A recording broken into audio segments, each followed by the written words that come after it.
Ils m'ont dénigré, c'est la putain de vérité.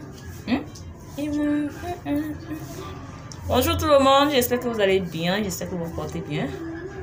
Moi, je vais très très bien. Je mets de la vaseline sur mes lèvres. Parce que ici au Cameroun, c'est la sécheresse. Et plus précisément à Douala, on dit c'est la mort de la chaleur. Tu ne veux pas ça, t'es foutu. Alors moi je mets la vaseline sur mes lèvres pour les hydrater, pour que ça soit hydraté tout le temps. Et je mets de la vaseline au niveau des cils là parce que des fois je mets des extensions de cils.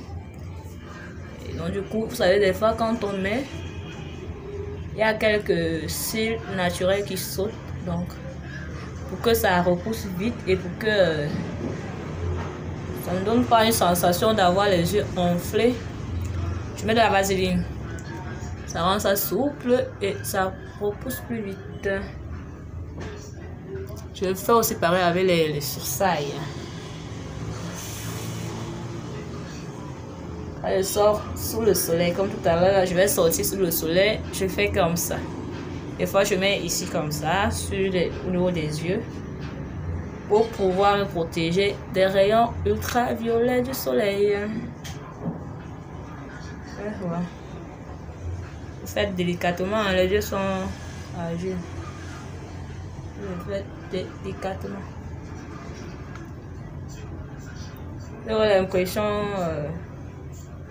votre visage sera huileux, mais c'est bien pour vous. Quand vous mettez sur les lèvres, faites en sorte que ça déborde un peu. C'est pas du rouge à lèvres que ça soit net. Il faut faire en sorte que ça déborde un peu. Voilà. Alors, désolé. Alors aujourd'hui, je vais préparer quelques astuces avec de l'aloe vera. L'aloe vera, que ça soit en plante comme ça en nature ou en gel. Les gels qu'on vend dans les grandes surfaces, gel cosmétique. Bon, quand c'est en gel, vraiment, c'est juste pour l'usage externe. Et quand c'est comme ça, l'usage externe et interne. Voilà. Alors, je pense interne. Je commence d'abord interne. Voilà. Ma bouteille d'aloe vera que j'ai faite hier et j'ai commencé à consommer ce matin. Bon, je n'ai pas utilisé un grand verre. Moi, j'ai utilisé un petit gobelet en plastique comme ça.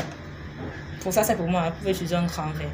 J'ai utilisé un gobelet en plastique. Pourquoi? Parce que le matin, naturellement, d'habitude, je bois de l'eau tiède. Que ce soit avec du citron, du vinaigre. Et comme il y avait de l'aloe vera et que je ne pouvais pas mettre ça au feu, parce que on ne sait pas, si tu fais chauffer, tu vas faire perdre à l'aloe vera tous ses vertus. Alors, j'ai mis un gobelet de mon mélange d'aloe vera ici et j'ai fait chauffer ça au bain-marie. Donc, du coup, j'ai bu ça tiède. Ça réveille tous les organes, comme on dit, ça réveille tous les organes de votre corps. Si vous faites ça le matin à jeun, vous aurez une sensation de légèreté et ça va régulariser même votre transit intestinal. C'est très bien pour votre santé parce que ça va, si vous avez une constipation passagère occasionnelle, vous prenez ça, ça va vous soulager. Il y a d'autres personnes qui mâchent, hein? Donc elle nettoie ici, elle nettoie, on adèle bien sûr ses pixis. D'autres personnes qui mâchent ça directement et avalent le jus, mais Seigneur Dieu, c'est amer comme il n'est pas permis. C'est trop amer. Même quand c'est mélangé comme ça, c'est trop amer. Alors pour le mélanger comme ça, qu'est-ce que j'ai fait? J'ai découpé l'aloe vera en petits morceaux et j'ai fondu. Donc pour que la sève là. Puis j'ai introduit ça dans la bouteille. J'ai mis d'abord un peu d'eau, j'ai bien secoué. Et puis j'ai mis le reste d'eau. Et j'ai fermenté 24 heures. Donc je l'ai fait hier. Je commence à le boire aujourd'hui. Donc vous fermentez maxi 24 heures. 8 heures à 24 heures. Désolé, mon téléphone était vraiment en surchauffe, donc c'est encore coupé.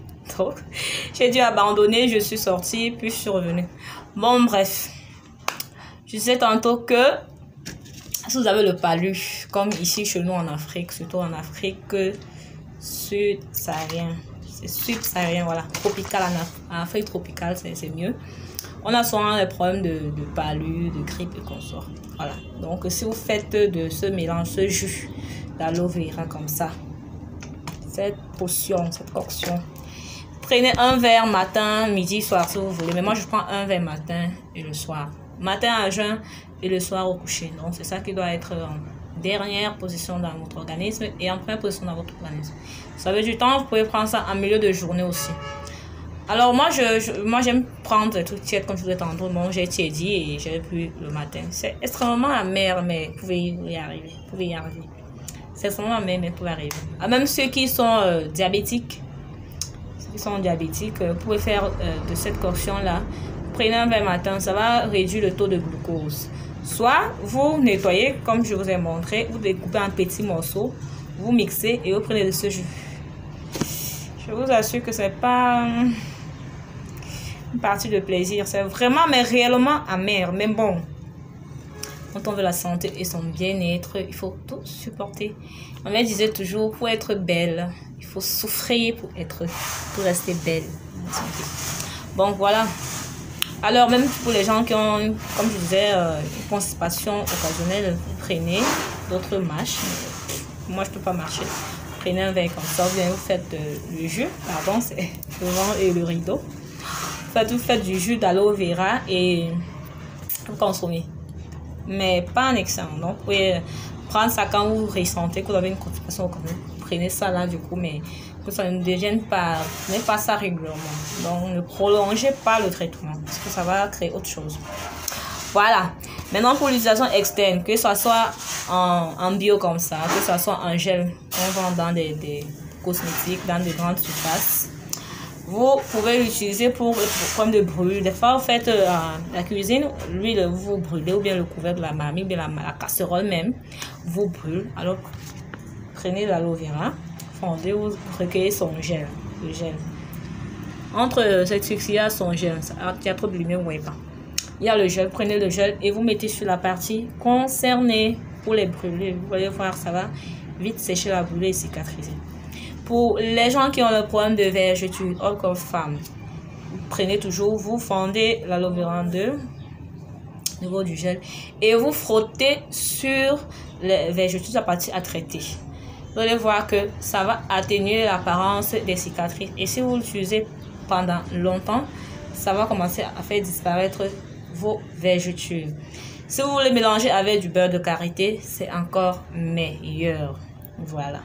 Je n'ai pas dit que ça traite les vergetures du coup. J'ai dit que ça atténue l'apparence. Et l'utilisation, une longue utilisation, une utilisation à long terme, peut faire disparaître vos vergetures. Mais comme c'est du naturel, ça prend du temps. Donc il faut de la patience.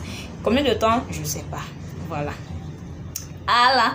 Et maintenant, il y a aussi pour le visage. Donc, si vous voulez rendre votre visage doux, lisse, adoucissant et tout le temps, prenez toujours le gel d'aloe vera. Même pour ceux qui ont un problème de points noirs et l'excès de graisse là, surtout sur le nez et ici, fendez toujours votre feuille d'aloe vera et frottez directement sur votre visage. Frottez directement sur votre visage. Vous allez voir que, au fur et à mesure que vous le faites, vous aurez un visage lumineux. Moi, des fois, je prends une feuille comme ça, je me suis déjà lavé, je frotte sur mon visage comme si c'était un lait et je sors. Quand je reviens, je prends ma lingette démaquillant, je me nettoie juste le visage. C'est comme si je venais juste de faire un soin de visage. Donc, ça couvre, ça protège votre peau, ça la nourrit et ça rend lisse. Voilà. Et aussi, les gens qui ont le problème de frottement, les gens qui sont souvent en surpoids. C'est vrai que moi, je ne suis pas en surpoids, mais j'ai le problème de frottement. Donc, pour les gens qui ont le problème de frottement, prenez toujours la feuille d'aloe vera. Vous frottez au niveau de votre entrejambe. Même avant ou après le bain, ça ne dérange pas. Vous frottez au niveau de votre entrejambe. Si c'est avant le bain, après vous lavez. Si c'est après le bain, vous laissiez. Si vous sortez, par exemple, que vous portez, si vous êtes une femme, par exemple, que vous portez une robe, bien une jupe, sans cycliste, sans collant, vous remarquerez qu'il y aura... c'est comme si l'aloe vera sera en train de vous nettoyer. Prenez juste une lingette démaquillant et passez. Vous allez voir que ça va même éclaircir naturellement votre entrejambe.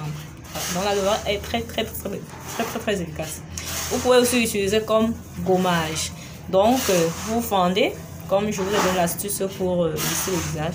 Mais vous mettez un peu de sucre au-dessus, ou bien un peu de bicarbonate, et vous frottez directement sur votre visage. Vous allez voir, le résultat est tout simplement parfait, quoi. Voilà, alors j'ai oublié qu'il y a beaucoup d'astuces avec l'aloe vera. Hein. Aujourd'hui, j'ai fait une vidéo à la hâte, comme vous pouvez constater, parce que j'avais l'aloe vera sous la main. Et comme je vais l'utiliser ce soir, je ne voulais pas faire une vidéo sans avoir l'ingrédient phare. Donc, je l'ai faite comme ça, plus rapidement. Voilà. Maintenant, pour notre partie intime, l'aloe vera aussi est très très bien pour notre partie intime. Vous pouvez faire les ovules de gel d'aloe vera. Comme par exemple ici, j'ai fait les ovules. C'est comme si j'ai fait ça un peu court, mais bon, ça va. J'ai fait un mélange de gel d'aloe vera avec un peu de beurre de karité. Je vais mettre au frais, ça va congeler. Puis, je vais me fourrer ça le soir au coucher. Alors, moi, j'en ai fait 3. Parce que moi, je fais pour 3 jours. Vous pouvez faire maxi pour 6 jours, mais pas plus que ça. Donc, si vous avez un problème d'herpès génital, vous pouvez même couper le gel le blanc qui est à l'intérieur, introduit directement dans votre vagin. Ça ne crée pas un problème, c'est naturel, c'est bio. Les gens qui vont venir dire que jouer de cheveux au vagin là, non, ça ne crée aucun problème. Naturel, c'est bio. Toute chose, l'excès de toute chose nuit. Donc à force, si vous mettez ça trop, ça ne sera pas bon. Mettez ça vraiment si c'est nécessaire. Alors, soit vous mettez directement, soit vous faites des ovules à base de gel d'aloe vera, soit simple, soit mélangé avec du beurre de karité. Ça dépend de vous. Et vous fourrez ça le soir. Maxi ovule 6 jours, pas plus. Voilà. Donc, quand l'herpès génital, prenez le gel directement, frottez au niveau de votre vulve et peut-être mettez un morceau dans votre vagin, même en journée. Problème parti. Allez. Voilà. Même des lésions, des fois on a souvent des petites lésions sur la peau, même au niveau de notre sexe. Enfin, quand on porte des sous-vêtements un peu trop serrés, on a des lésions. Donc, même pour des lésions, vous prenez, vous frottez le gel d'aloe vera. Que ce soit le gel pour les lésions, par exemple, pour les brûlures, les lésions sur la peau comme ça, vous pouvez utiliser le gel qu'on vend aussi dans les supermarchés. Mais ce qui concerne votre intimité, je ne vous conseille pas trop. Je vous conseille d'utiliser le bio comme ça. Voilà, parce que là, c'est plus sûr. Vous savez, le gel qu'on vend, il y a des procédés chimiques qu'on utilise. C'est pas très sûr que ça aille avec notre intimité. Voilà, j'ai oublié. Voilà, j'ai oublié ça. Désolée, j'ai la tête en l'air, mais d'amour, j'ai la tête en l'air. Alors, ce que je fais aussi quand j'ai l'aloe vera, comme ces jours-ci, j'ai eu l'aloe vera, donc j'ai fait toutes les astuces que je pouvais faire avec. J'ai conservé. Alors, le matin ou le soir, au réveil ou au coucher, vous prenez une tranche comme ça, vous coupez, vous nettoyez, vous la fondez en deux, vous frottez sur vos dents avant de vous brosser. C'est très amer, certes, mais ça blanchit les dents et ça resserre l'émail des dents. Vous frottez comme ça et puis vous prenez votre brosse à dents, vous brossez. Oui. C'est vrai que moi j'ai souvent j'ai une denture un peu plus claire, mais là, avec la brosse, je sais, c'est un peu plus clair. Voilà. Alors, pour la composition de lait, il faut aussi mélanger ça dans votre composition de lait. Et oui, mélanger. Avant, j'aimais composer mes laits avec de l'aloe vera et mon teint était tout simplement waouh. Maintenant, c'est même plus pareil. Donc, vous pouvez aussi composer votre lait de toilette avec le gel d'aloe vera. C'est tellement d'astuces, hein. Je vous cite que cela, parce que cela, je me rappelle cela. Voilà, mes amours, c'est tout pour aujourd'hui. La vidéo est longue. Je sais qu'il y en a souvent se plaindre. Oh, ta vidéo était longue. Oh, tu bavardes trop. Mais bon, j'aime bien expliquer. Donc, il faudrait que je vous explique terre à terre et que vous compreniez. Désolée du bruit, l'amour. Voilà, c'est tout pour aujourd'hui, mes amours. J'espère que ça vous a plu. Ces quelques astuces que je vous ai données, que ça vous a plu, malgré qu'aujourd'hui, je n'étais pas très concentrée, très posée. Parce que, comme je vous ai expliqué, j'avais ça sous la main. J'ai dit, il faudrait que je fasse une vidéo. Parce que si j'utilise le soir, je n'aurai plus l'ingrédient phare. Voilà, c'est pourquoi j'ai fait la vidéo. Alors d'ici à là, on se dit, on se revoit très prochainement. Et si vous êtes nouveau sur ma chaîne, vous pouvez juste tomber sur ma chaîne. Moi c'est Rosaline Gobico. N'hésite surtout pas, abonne-toi, like si ça te plaît, partage si possible, ça fait aider d'autres personnes. Voilà, d'ici on dit bisous, ciao, soyez heureux.